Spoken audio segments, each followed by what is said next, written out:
This is the Purple Connection, brought to you by LifeBridge Health.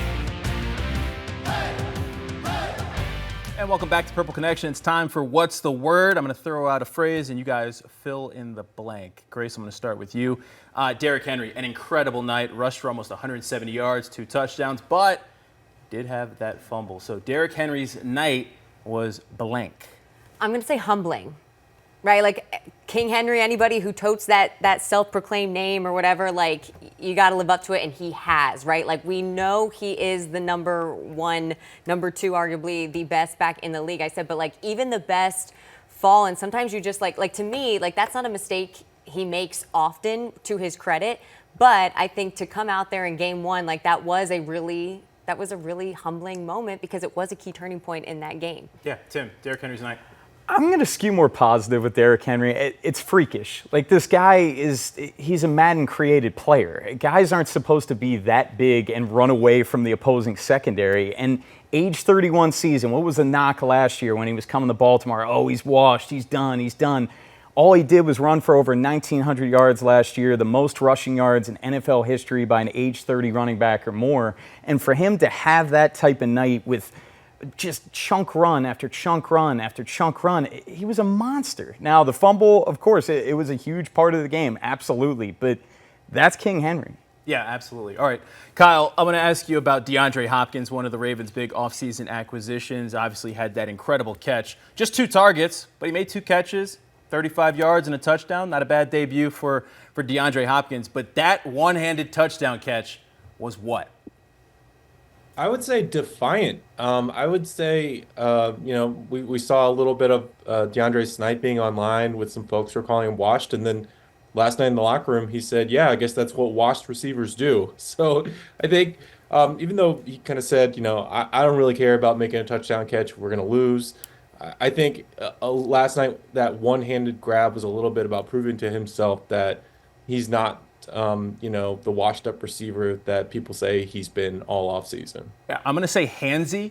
I mean, I've never seen someone just grab like the tip of the ball. It looked like it was just like in his fingertips. It was incredible. It was incredible. I've never seen anything like that. And it's like he almost set the DB up for it just to be like, oh, yep, here we go. Just like that. Almost like, in Space Jam when Michael Jordan's like extending for that last dunk. That's what that kind of reminded me of. But that's what is even more frustrating about this, is that like you have a guy like Zay Flowers who can come up and make all the chunk plays that you need from the receiver corps, but then you can throw in a guy like DeAndre Hopkins who can just come in and make, like, that's not a regular catch, like who can just come in and make those big plays and have it not be Zay. Like, that's why it's so frustrating, because they have all these playmakers. Yeah, certainly a big moment. All right, last one for us, guys.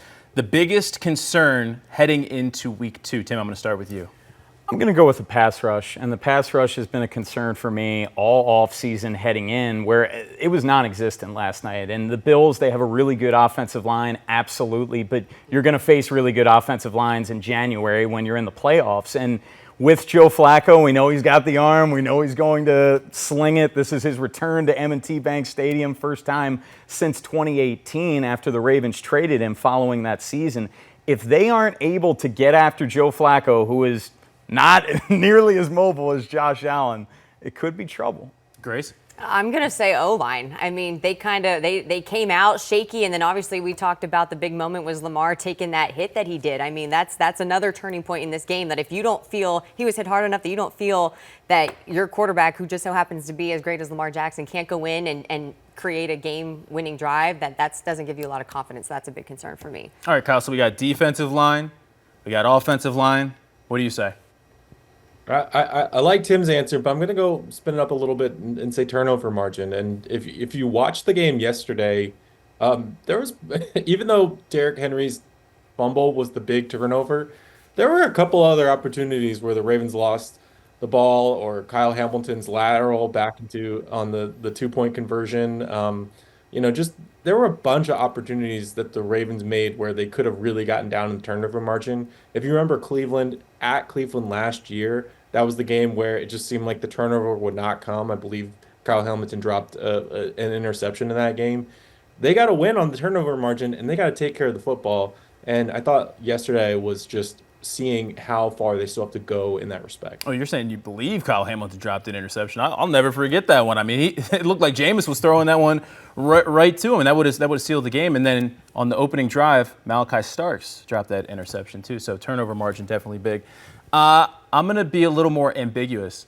I'm going to say heart and mind. That's my biggest concern. I mean, if you look at how last season went, right, how they started, tough loss in Kansas City. They come back here. Everyone's thinking that it's a must-win game, but there's no way they lose to the Raiders, right? There's no way.